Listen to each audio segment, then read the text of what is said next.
sinh nun hun tôi te hiền kỳ mà mấy chúa đi các câu thiam thề lâu trần bùi tu ngain cao van ruồi ruồi lalpa tharawin min suai le ro lalpa cao van ngai che lấy lệ van lệ chung thiêu rong rong tê ai buồn nắng châu cất thằng bir chê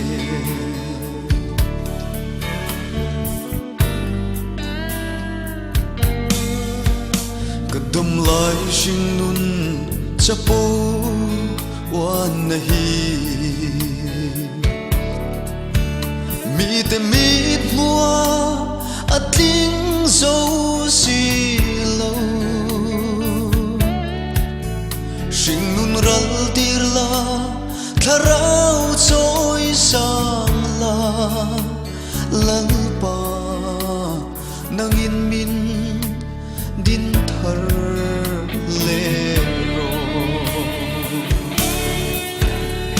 lal pa cầm vó nói chê lấy lệ van lệ chúng thiêu rong rong tê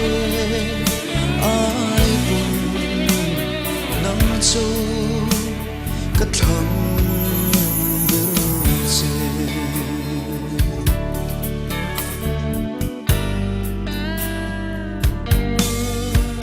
cất thấy rong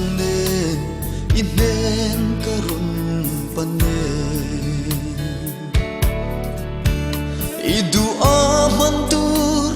in min siam tharla kathin lung sual thing iten pul chan ti ro lalpa achunga lo che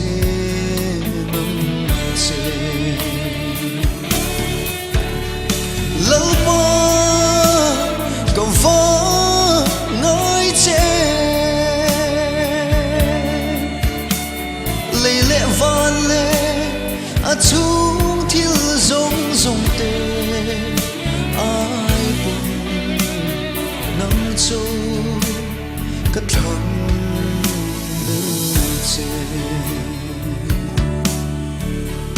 nắng châu cất thắng